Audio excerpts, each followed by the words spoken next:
กราบสวัสดีFCทั้งช่องของสงกรานต์นะคะมื้อนี้จะพามาตามแนวทางของแม่ไล่งวดประจำวันที่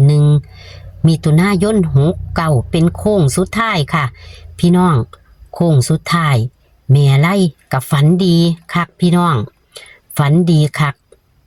ฝันได้ทั้งน้ำฝันได้ทั้งแตงโมฝันได้ทั้งเกี่ยวเข่าพี่น้องเพิ่นว่าเพิ่นมาเพิ่มตัวเลขตัวนี้อีกซื้อเลขตัวนี้อีกแต่ว่าเลขที่เพิ่นซื้อไว้แล้วเพิ่นก็บ่เอาออกจากหัวบ่นอนพี่น้องเพิ่นฝันดีคักๆหรือว่าเลขที่ให้ไว้ต้องงวดจะเข้าแล้วเอาพี่น้องในมื้อนี้โค้งสุดท้ายจะเป็นตัวใดเพิ่นจะเพิ่มเป็นตัวใดบ่เฮาไปรับชมรับฟังกันได้เลยค่ะค่ะสวัสดีค่ะแม่สวัสดีวันโค้งสุดท้ายนี่ค่ะเป็นมือวันที่29แล้วเนาะค่ะเนาะ29พฤษภาคมแล้วฝันน่ะที่แม่ว่าซื้อเลขไว้แล้วน่ะยังดีคือเก่าบ่ยังฝันดีคือเก่าบ่แม่ก็เสียงต่ำอีกบ่ค่ะยังว่ามาซื้ออัน19กับ69อีกเนาะเฮาลงไปมัน79สิค่ะนี่อีหยัง79กับ69แม่นฮะ69 69นี่ค่ะมี69เบิ่งนู่นอยู่ดินนะค่ะเบิ่งเด้อเฮาลงไปคือว่า3คู่จังว่า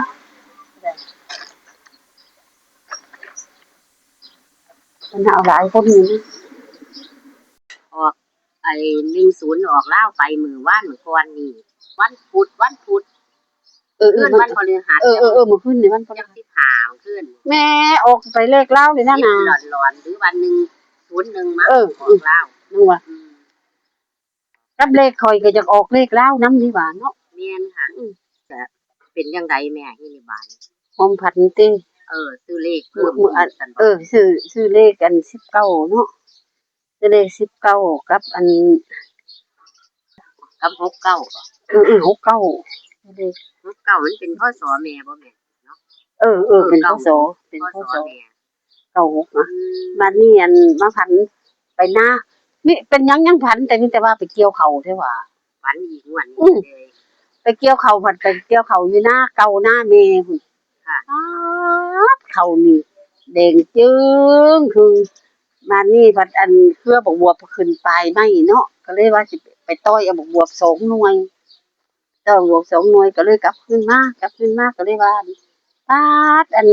เขาเฮาสิมาสุกน้ำกระดอกกระเดียแท้ว่าว่าซั่นมาเก็บเอาบักพริกป้านี่แหละจู้สักบักพริกกระเดงจึ้งคือมีแต่ได้กับได้มีแต่ได้มันนี่บ่คืนนี่พันว่า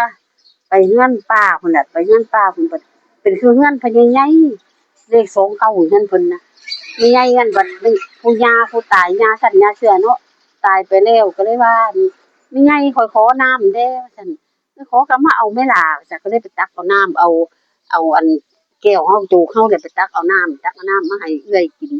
มันนี่บักโมเพียงนึงเพิ่นพาไว้เนาะวันอีหลาใส่บักโมแม่ใหญ่อยู่นี่ซะแม่ใหญ่ที่น่าบักโมข้อยก็ถือไว้ท่าอยู่ไก่ตัวนี้สิมากินย่านไก่ตัวนี้มาสับก็เลยอันเอาแม่ใหญ่เอาแม่ใหญ่หลานสิเอาให้แม่ใหญ่กินเด้อน้ำนี่ข้อยสิเอาว่าซั่นข้อยสิเอาน้ำเจ้าอันเอาบักโมอันเทียมน้อยๆเจ้าเอาขึ้นไปกินโลดไก่ตัวนี้มันสิมาสับว่าซั่นเห็นไก่บ้านเลขที่นั้นบ่29อันบ้านสิไปเอาอันบ้านอันแม่ใหญ่นี่ย่างมานี่พวกเราก็ว่าแม่นพันเฮ็ดมีแต่เห็นแต่เขาว่ะพันนึงแต่ไปเกี่ยวเขาจะไปเกี่ยวเขาแล้วก็ได้ได้บักบวบอีก2ด้วยได้บักบวบอีก2กับซื้อ09ดิยายซื้อ09นำมาเพิ่มเป็น09เอา09กับอีหยังกับ19กับอัน69นี่แล้วบ่19บ่19กับ69ซ้ำนั่นแหละสิมาซื้อเพิ่มมาซื้อเพิ่มนั่นยังว่าเพิ่มแล้วได้เสี่ยงบ่ซุ่มนี่หรือวางได้อันซื้อแล้วก็เอาไว้ถุงว่าบ่แต่ว่าอันซุมนี้นี่เอาไว้หัวบ่นอนทันละออกซุ่มนี่อันซุมนี้นี่เอา เอาไว้หัวบ่นอนมาหั่นแหละ ซุ่มสองเก้าเจ็ด อันนี้หักบ่ได้ซื้อ อันนี้บ่ได้ซื้อนี่ซื้อแต่3คู่นี่ จ้ะจ้ะ อันเอาไว้หัวบ่นอน คันวางสัน บัดนี้เฮือนหลังนั้นก็2เก่านี่ นาน เฮือนนั้นเฮือนแม่ใหญ่เฮือนย่างออกมานั่นแม่ใหญ่ย่างออกมานั่นมาเอายิ้มบักโมนั่นบักโมแดงจึ้งเครื่องแดงซ้ำอวยห่วยเนาะ อันนี้ไก่สิมาสาม ไก่ ไก่ ก็เก่าดี มะม่วงกะศูนย์ ยังว่ะ เมียบาบ่มันกะเขาเก่า นั่นล่ะบ่บักโมมันก็อันศูนย์ดิแม่ก็เลยตีจังซี่ว่าบักโมนี่แดงจึ้งเครื่องปาดแม่ใหญ่บักโมคืองามแท้คือแดงสุกแดงเด้อว่าซะอีหล่ากูป้าไว้หั่นกวนว่าสิไปเอาอยู่พันไปเอาแม่ใหญ่นี่ข่อยถือไว้ท่าเจ้าอยู่ซั่นแต่ว่าข่อยขอน้ำเจ้าได้เลยตักเอาน้ำมึงเอารถน้ำนี่น้ำซั่นบัดนี้บักโมเพียงกระเด้งจังไก่ตัวนั้นสิมาสับ แม่เอาบอกโม่บ่ทีนี้ ถ้าเอาแล้วบ่ น้ำแม่ก็เอา น้ำเอาถึงน้ำ เอาถึงน้ำ บักโมยีมมันก็เอาค่ะแต่ว่าเด้งจึงเพิ่นพาออก วันนี้น้ำก็เป็นนึง น้ำก็นึ่งแล้วบ่ตีน้ำนึ่งดิน้ำน่ะ แก้วก็นึง นั่นล่ะบ่ เอา คือพันนั่งสั่น มัน จัง ก็ ซี่ สูงที่แก้ว พันนั่นตี5เด้อนี่หว่าตี5แกล้งเด้อนี่พันบ่คืนนี้ได้สะดุดขึ้นเนาะในเบิ่งหน้าโทรศัพท์เนาะแม่ตี5เด้อนะสูตี5 4นาทีว่าซั่น4นาทีก็ก่อนสิแกงแล้ว ก่อนสิแกล้งแล้ว แกงแล้วล่ะ มันแกล้งแล้วพันมีแต่ได้ไปเกี่ยวแต่เขา เกี่ยวตะเข่า คือพันดีคู่งวดว่า มันเลขเกี่ยวตะเข่าเลขตัว2 9 7 6 7 9แม่ก็บ่ได้เอาออกจากหัวบ่ บ่ได้เอาเจ้าของเจ้าบอนอันซื้อใหม่นี่เอาไว้ถงเสื้อมันก็ซื้อใหม่ก็มีแต่ ก็มีแต่มี เก่ากับ นั่นบ่ เก่ากับหุบเก่า หุบเก่าเนาะ โอ้เลขสิเข้าสิบ่รู้ว่าแต่ว่าที่แน่ๆนั่นอันซุ่มที่ซื้อไว้นั่นล่ะแม่เนาะ ยังว่า สิเข้าเนาะหรือว่า มันจะเป็นอายุแม่ จ้าเดี๋ยวว่าเขาหกนี่เนาะ กับพศเกิดมันก็ พศเก่าหก แม่อายุเท่าไหร่73 73แล้วเดี๋ยวนี้ เอาอายุแม่ลงไว้นำเด้ออันเด้อพศมันก็อยู่ที่69ที่แม่ แม่น ไว้แล้วพศก็สิเอาแต่อายุไว้เพิ่มกว่านี้แสดงว่าเลขเข้าแล้วแต่บ่รู้ว่ามันจะ จักสิเซาตัวใดจักสิแม่นตัวใด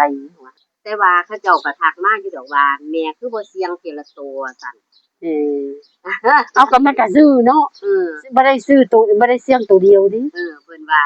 นี่ มันก็บ่หลายดิก็ซ้ำนี่แหละพ่อหักอันบัดนี้เลขซุมมันเอาลงนี่เลขซ้ำนี่มีแต่เลขดังๆนี่บาด แต่คันสิว่าสิมาเสี่ยงทีละตัวเนาะมันหลายตัว มันหลายโต เฮาก็เมื่อยปวดหัว โอ้ยก็เสี่ยงสิล่ะบ่ก็นี่เดี๋ยวนี้มั่นใจตัวนี้ที่คักกู มั่นใจตัวใดแม่ นี่ ตัว19นี่บ่ ตัวนึงเก่า เพราะว่ามันเข้าแก้วน้ำแก้วน้ แก้วน้ำ แก้วก็เก้าน้ำก็1ไก่ก็ตัวนึง อันเลข3ตัวยายซื้ออันมั่นใจ19ดิเดี๋ยวเพราะว่าก็เห็นทั้งผู้เฒ่าเนาะที่ตัวนี้ตัวเดียวอันมักอยู่เดี๋ยวนี้ค่ะมัก19เอาก็บ่ถือว่าบ่หลายหาง บ่แล้ว ก็มีโค้งสุดท้ายก็4หาง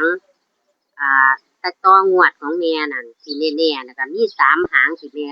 เอาไปนอนเสี่ยงเนาะซื้อไว้น่ะมี2 9 7 6 7 9แค่นั้น110นี่ก็คือเลขบ้านที่แม่ไปกินเลี้ยงกินงาน มันออกไปแล้วเลขลาว ล่ะออกไปแล้ว ออกเลขลาว ออกได้อีกคือกัน ออกได้อีกคือเก่า เจ้าสิซื้อ แต่เพิ่นมักตัวใดอันเลขซุมมื้อนี้นี่แต่เจ้าซื้อจนบ่มีบ่อนซื้อแล้วคันว่าย้ายอันคันจังซี่มาเอ็ดจังซี่เพิ่นเขาก็ยังมาซื้อนำอีกอยู่เนาะ มันจะกลับหัวบ่แม่ มันสิเป็น16ติ ให้เขาเจ้ากลับเอาเนาะ กลับเอาโลด เขาเจ้ากลับเอากลับมันสิหลาย มันสิหลายหาง09จังซี่ก็กลับเป็น06เด้อพี่น้องเด้อ6 เก้าจังซี่อาจจะเป็นเก้าเก้าก็ได้เป็นไปได้ เพราะว่าอย่าลืมกลับหัว แม่เพิ่นก็ได้ฝันนะคะ ฝันว่าเพิ่นก็มาซื้อเลขตัวนี้ไว้นะคะ09นี่ล่ะค่ะ0919นี่ล่ะค่ะพี่น้องเพิ่นมาซื้อเลขตัวนี้ไว้อีกเพิ่นก็มาฝันว่าเพิ่นไปเอาน้ำไปเอาแก้วน้ำแล้วก็ไปเอาบักโม่พาออกแดงจึงคืงพี่น้องแม่เพิ่นเลยซื้อเลขโอ้แม่ก็เลยซื้อเลข091969ไว้พี่น้องเพิ่นก็มาฝันดีแบบนี้แต่ว่าความฝันของเพิ่นน่ะก็ยังฝันว่าไปเกี่ยวเขาคือเก่าไปเกี่ยวเขาคือเก่าพี่น้องมีแต่ได้กับได้อยู่ดอกค่ะพี่น้องเพิ่นก็เลยน้ำเพิ่นก็ได้แก้วหนึงบางโม่ก็ว่าไก่สิมาสับย่านไก่มาสับมาจ่อเพิ่นก็เอา